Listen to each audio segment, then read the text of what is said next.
tudo bem? Hoje a gente vai começar uma série de vídeos que vão falar da América, em especial o Brasil, no período em que a América esteve colonizada.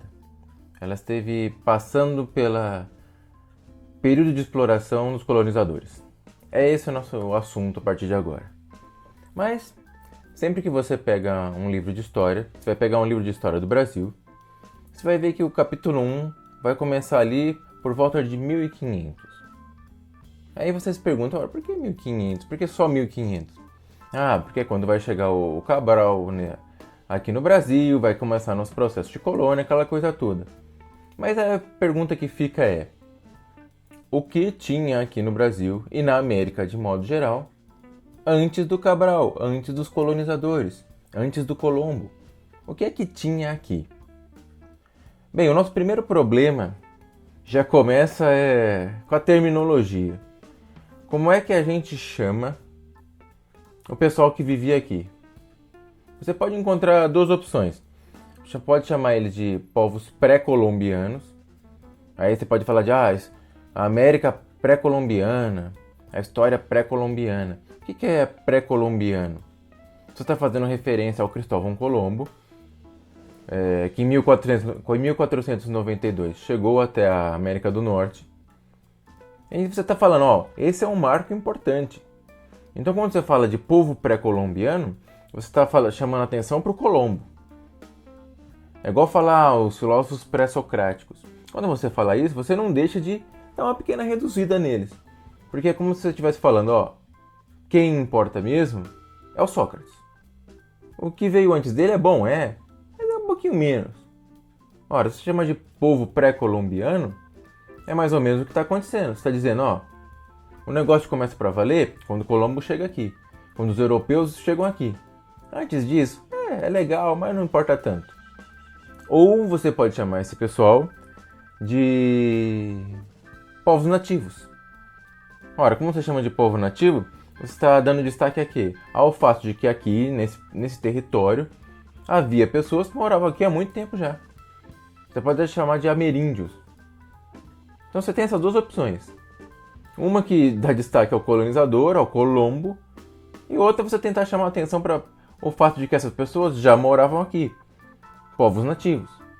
Por isso que parece ser interessante a segunda opção. Além disso, quando a gente fala desse período da história, a gente vai ouvir o Pedro Álvares Cabral descobriu o Brasil. Ou você deveria falar, os europeus conquistaram a América. Veja, duas opções. Quando a gente fala descobriu, você tem duas ideias implícitas aí. A primeira delas é que se você descobriu, não tem nenhuma violência aí, não é? O negócio está andando na rua, achou lá uma moeda perdida e falou, olha, descobri uma moeda, que legal. E sem falar que te traz a ideia de primazia. Fala, olha, fui o primeiro a chegar nesse lugar. Eu posso fazer as coisas primeiro, eu chego aqui primeiro e vou ocupar. Descobrimento passa essa ideia, é quase uma ideia inocente. Poxa, eu tava lá um dia o Cabralzinho, navegando e olha, descobri.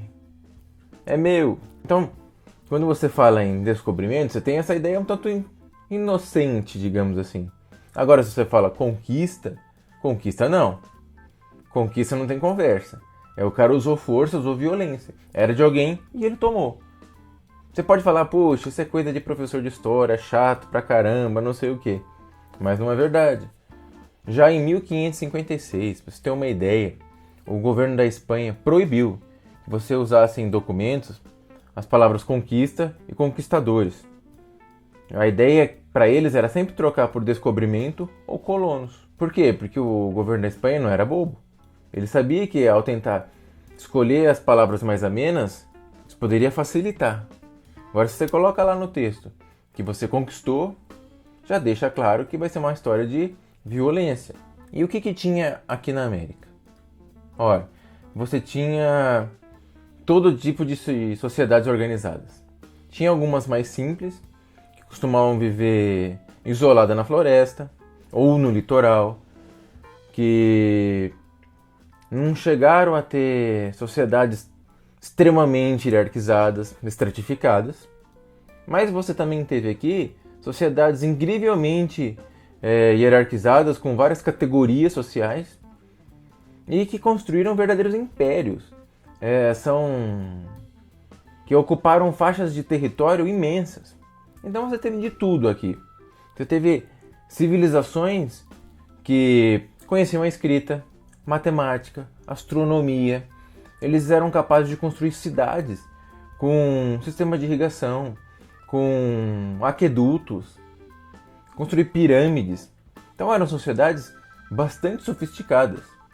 E normalmente a gente costuma pensar, poxa, a Europa, os gregos, romanos, esse pessoal todo fez tanta coisa legal, aí chega aqui na América, no Brasil, não tem nada. Os caras não fizeram porcaria nenhuma. Ora, não é verdade. O continente americano tinha muita coisa interessante. Muita coisa. Enfim, a América não estava vazia quando os europeus chegaram. E é justamente desse pessoal que estava aqui que a gente vai falar agora. A gente vai começar falando dos povos da Mesoamérica. O que é Mesoamérica? Você pode ver aí no mapinha. O mapinha não está na melhor qualidade possível, mas dá para ver. Que quando a gente chama de Mesoamérica, a gente está falando daquela região que vai ali do Planalto Central do México até o território do que hoje é a Honduras. E um dos primeiros povos mais antigos que a gente tem em registro são os Olmecas. Já ouviu falar de Olmeca? Provavelmente não. Você costuma ouvir falar de maias, astecas, incas. Mas dos Olmecas dificilmente se fala. Por quê? Porque a gente sabe muito pouco.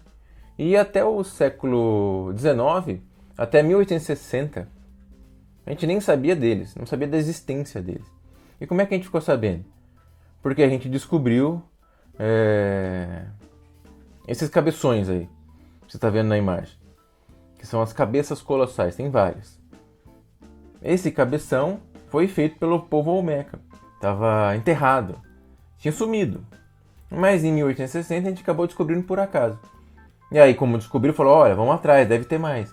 E a gente achou mais. Não só achou as cabeças colossais, como a gente também descobriu pirâmides feitas por eles. Aqui tem uma imagem, muito bonita inclusive. Veja que qualidade de construção. Não é uma porcaria qualquer. Você percebe que esse povo já tinha muita sofisticação. A gente não sabe exatamente por que acabou a sociedade Olmeca. Aliás, a gente sabe muito pouco sobre os Olmecas, lamentavelmente. Quem sabe um dia a gente descobre mais. Mas a gente sabe muito pouco. A gente sabe que a partir do século IV a.C., a população Olmeca começa a despencar. Tem um decréscimo gigantesco. Por que isso aconteceu? Algumas hipóteses. Acredita-se que pode ter sido por fatores ambientais, períodos prolongados de seca, coisas do gênero, ou então que eles tenham entrado em algum conflito que levou eles a perderem muita população. Não dá para saber.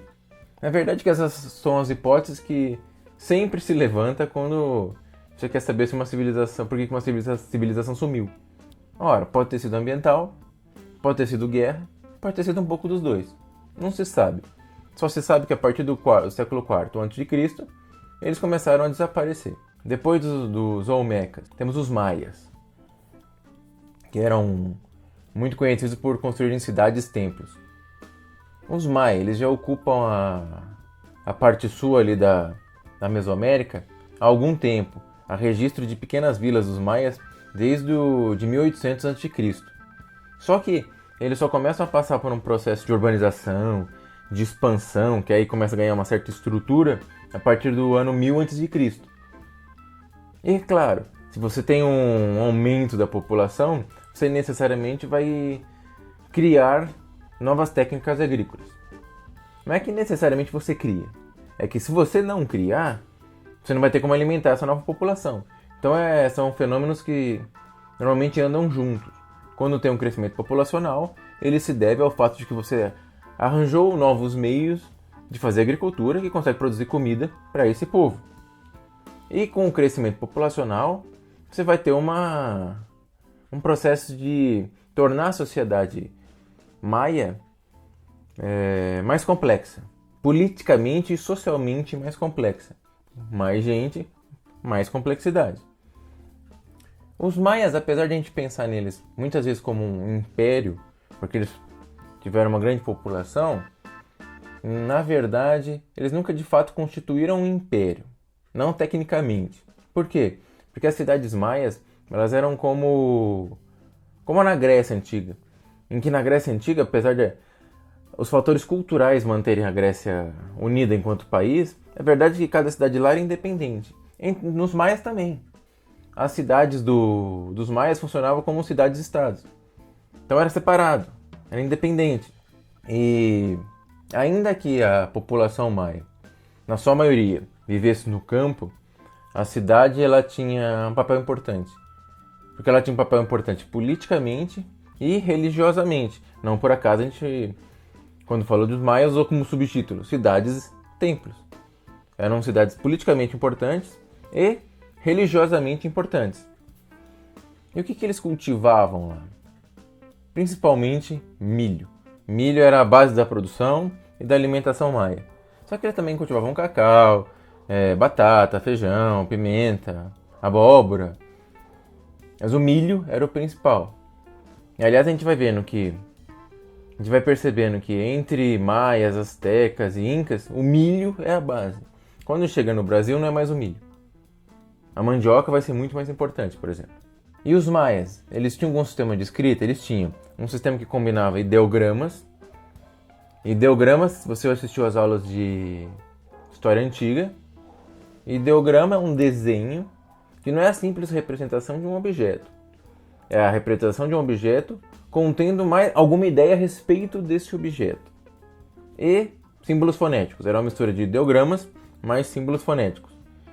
Eles também conheciam astronomia e, isso é muito curioso, eles possuíam um sistema numérico que incluía a ideia de zero. Pô, o que quer dizer isso, incluir a ideia de zero? Por que isso é importante? Olha, eu sei que hoje pode parecer trivial o zero, quem está acostumado. Mas a ideia de um símbolo que represente o nada, o vazio, é bastante complexa. Não foram todas as sociedades que conseguiram ter um símbolo como o zero. Então chama bastante atenção quando alguma civilização conseguiu chegar aí. E os maias conseguiram. Eles tinham uma representação para o zero. Em relação à engenharia, eles construíram grandes obras, viveram em casinhas modestas, pequenas? Não. Construíram grandes obras. A gente pode ver pelas imagens que, graças a Deus, a gente tem vários registros desse talento na engenharia e na arquitetura que os maias tinham. Se você tiver dinheiro, você pode visitar esses registros. Veja que bonita essa pirâmide. É muito, muito interessante. Isso é um tapa na nossa cara quando a gente fala os povos da América não fizeram nada que preste, bom mesmo era a Grécia, a Roma, é nada. Veja a capacidade que esses sujeitos tinham de fazer construções muito sofisticadas. Então, esse período da história é realmente interessante. E os maias? Quando é que a sociedade maia começa a decair? É por volta do ano 900. Ela entrou em declínio de novo.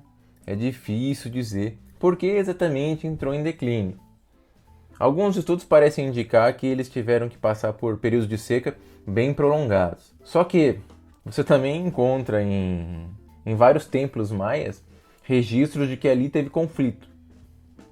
Então você fica na dúvida se foi só os fatores ambientais, as secas prolongadas que levaram ao declínio dessa civilização, ou se ao mesmo tempo em que sim, eles enfrentaram esses períodos de seca, eles também tiveram que enfrentar conflitos, guerras. Não se sabe exatamente qual. Se é se são os dois. Além dos maias e dos olmecas, nós temos os astecas, bem famosos. Bem famosos por quê?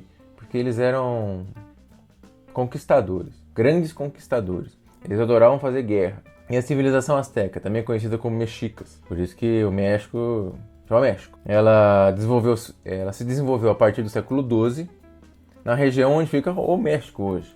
Então, você entende a relação, né? A capital dos astecas era... Vou ter que ler aqui para não falar besteira. Tenochtitlan Se eu falei errado, perdoe-me quem sabe ler isso com perfeição. Mas está escrito aí. E aí era uma cidade que chegou a ter 300 mil habitantes. Então veja quem está falando aqui de grandes cidades mesmo, cidade de porte. E eles foram grandes conquistadores e se valeram dessa capacidade de conquistar outros povos. Especialmente a partir do século XIV e XV, que é aí que eles constroem um império asteca gigantesco.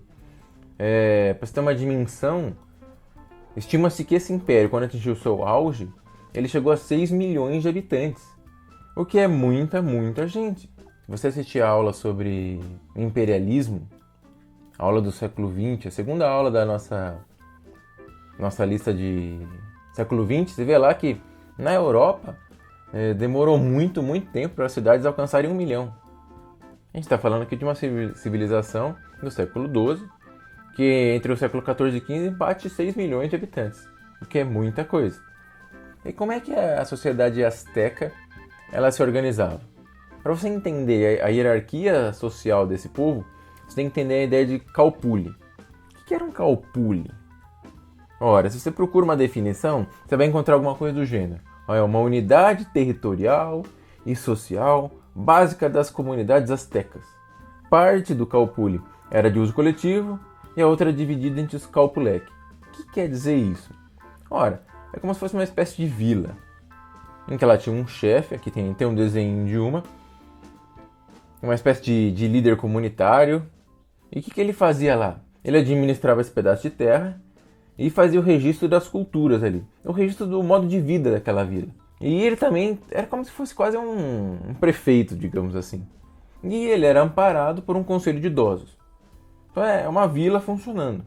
Uma vila que tem um chefe, tem um conselho de anciãos, tem uma estrutura. E é uma estrutura que basicamente, no topo dela, você vai ter a família real e os principais sacerdotes.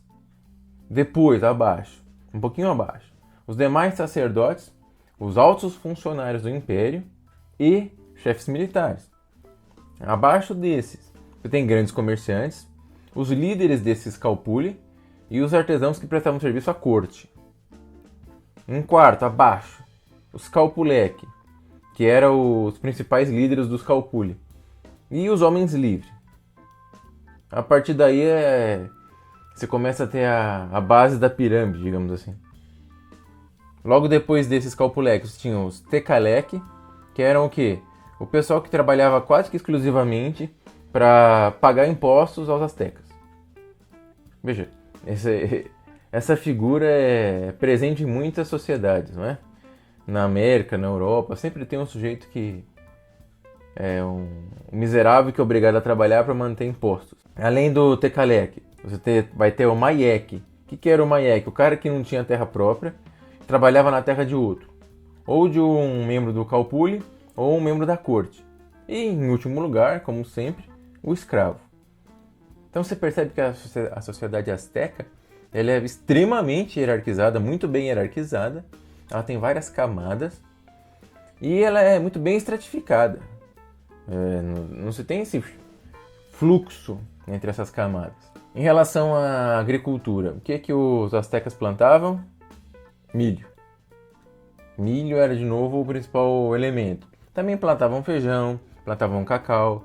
E o cacau ele também, além de ser usado como alimento, era usado como moeda. Plantavam algodão, tomate. Os astecas, isso é curioso. Eles não conheciam o ferro e a roda. Mais curioso ainda, eles não utilizavam animais como para transportar carga. O que é uma coisa que as sociedades humanas fazem há muito tempo. Usar cavalo, usar camelo, sei lá, usar animais de grande porte fortes para carregar coisas. Os astecas não faziam isso. Mas, em compensação, eles sabiam trabalhar muito bem o ouro e a prata. Isso eles dominavam. E a escrita, como é que era a escrita asteca?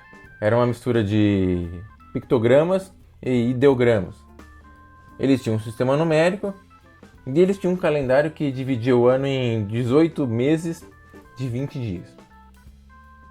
Assim é que digamos que era a parte cultural dos astecas, a parte científica. E os astecas, em relação à engenharia, arquitetura, capacidade de construção, eles Construíram muitas coisas? Construíram muitos objetos? Eram cidades robustas? Ou eram cidades mais limitadas? Ora, a gente também tem registros e a gente pode ver que eles construíram pirâmides, eles construíram cidades, era bastante rebuscada o artesanato. Se você tiver dinheiro de novo, você pode visitar tudo isso. Eu ainda, infelizmente, não tive esse privilégio, mas quem sabe um dia. Mas está tudo lá. E são monumentos gigantescos. É legal você ver esse tipo de foto para você ter uma noção do tamanho que foi esse povo. E te dá um pouco também de ideia do que foi o encontro com os europeus. Hoje você chegar lá, negócio tudo vazio, você tem uma ideia do que aconteceu.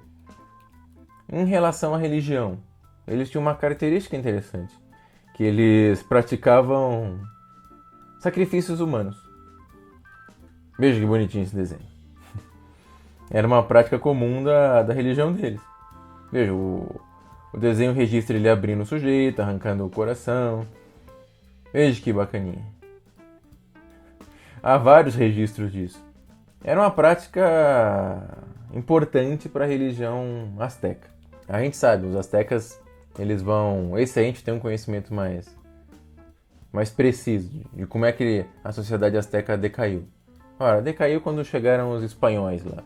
Quando eles chegaram lá, o encontro talvez não tenha sido tão satisfatório para os astecas.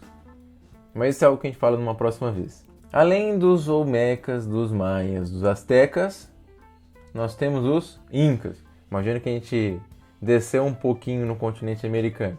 Agora a gente está na América do Sul. Nesse mapa a gente pode ver que é um pedaço de terra bem grande. E você percebe que é na região dos Andes. Significa que os incas viviam nas montanhas. Não só viviam, como ainda vivem, não é? Há incas ainda, na Bolívia, por exemplo. E sim, eles vivem em altas altitudes. O esplendor da civilização inca foi por volta do século XIV. Qual era a capital do Império Inca? Cusco. Cusco era a capital. O imperador inca, ele era considerado um deus. Era o filho do sol. E o filho do sol é chamado de o Inca. Por isso que essa sociedade é chamada de Incas. Além do imperador, que era um deus, você tinha chefes militares, você tinha o governador das províncias, você tinha sacerdotes. E para você ter uma ideia do tamanho do que foi esse império, estima-se que ele chegou a 20 milhões de habitantes. Isso é muita coisa, isso é gigantesco. Era um império muito grande. A economia dos incas também se baseava no cultivo do milho, mas é claro, também plantavam batata e tabaco. Eles dominavam tecelagem, cerâmica, eles também sabiam trabalhar com bronze, com cobre, ouro e prata, tudo isso eles dominavam. E por viverem em altas altitudes e consequentemente baixa temperatura, eles utilizavam um animal de carga bem conhecido que já estava acostumado a essas condições, que era a lhama.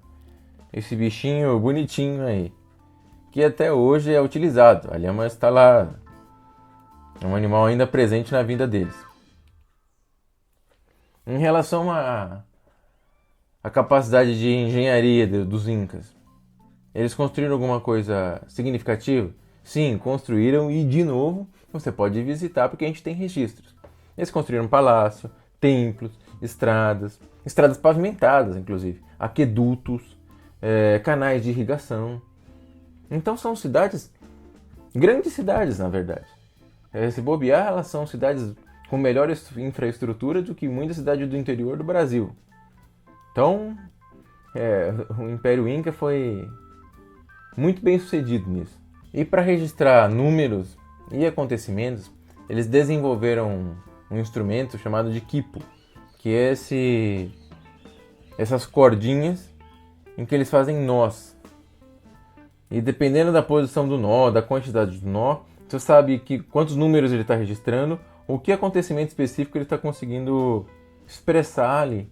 E aqui você pode ver, são duas fotos e mostram equipos verdadeiros, que foram de fato utilizados pelos Incas. Então veja, a gente falou de Olmecas, de Maia, Azteca e Inca.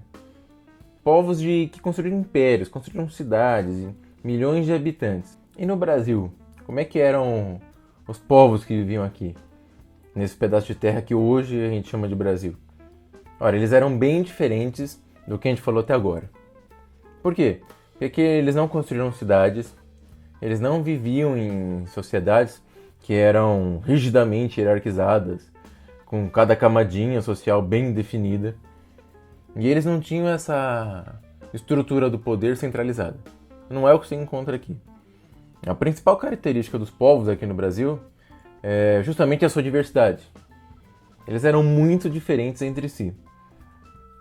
Eles costumavam viver em comunidades isoladas, eles falavam línguas distintas, tinham culturas próprias e até o nível de domínio tecnológico era diferente entre si.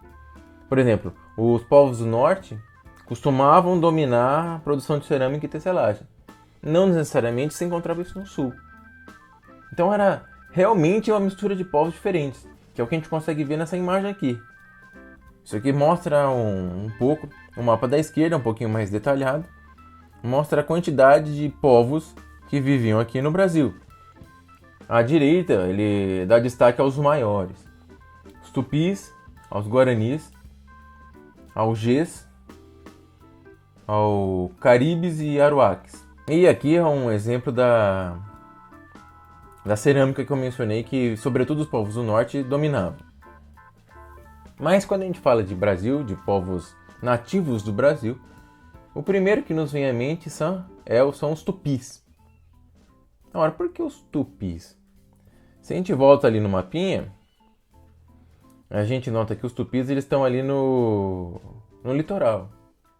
Eles estão na região em que, quando os portugueses chegaram ao Brasil, chegaram na região onde tinham tupis. Então os tupis vão acabar tendo uma relação privilegiada, digamos assim, com os portugueses. Os jesuítas que vierem para cá vão travar contato com os tupis.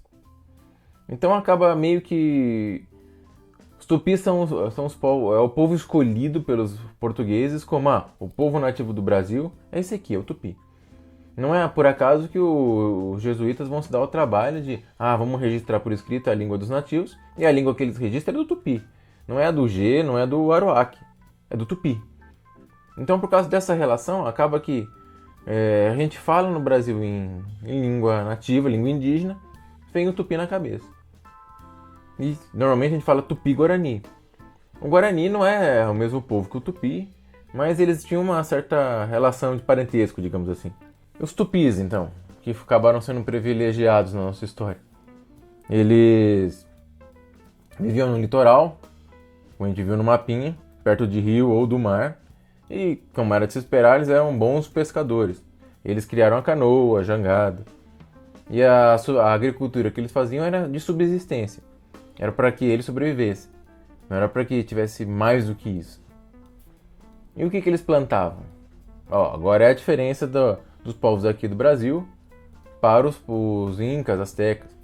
Eles plantavam mandioca, especialmente a mandioca. Claro, também plantava milho, batata doce, feijão, amendoim, guaraná. Mas a base é a mandioca. E como é que eles viviam? Não era em grandes cidades como a gente vinha falando. Eles viviam em aldeias menores, formadas com cabanas que eram feitas de madeira, com cobertura de palha. E eles os tupis até apresentavam uma certa unidade linguística e cultural, sabe? Até tinha uma certa semelhança. Só que eles não eram uma etnia homogênea. Não imagina só porque é o tupi, que essa grande tribo é toda tranquilinha entre si. Não. Porque inclusive os tupis eles tinham uma característica, que a guerra para eles era permanente. Eles sempre estavam guerreando com seus adversários. E muitas vezes até dentro da própria etnia tupi, um grupo que não era lá muito afeito ao outro, guerreava também. Nessa representação aqui você vê, por exemplo, que os prisioneiros eles eram sacrificados.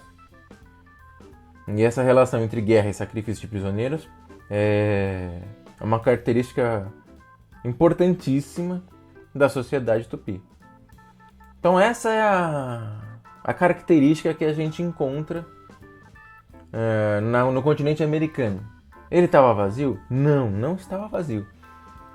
Tem muita gente aqui dentro, sim, tem milhões de pessoas aqui dentro. Então tinha muita gente aqui. Aí a pergunta é, por que exatamente os portugueses vieram para cá? Por que os espanhóis vieram para cá? Por que os ingleses vieram para cá? O que esse pessoal estava procurando? Por que eles se arriscaram em navegações longas e perigosas? O que eles estavam procurando? Bem, isso é o tema da próxima aula.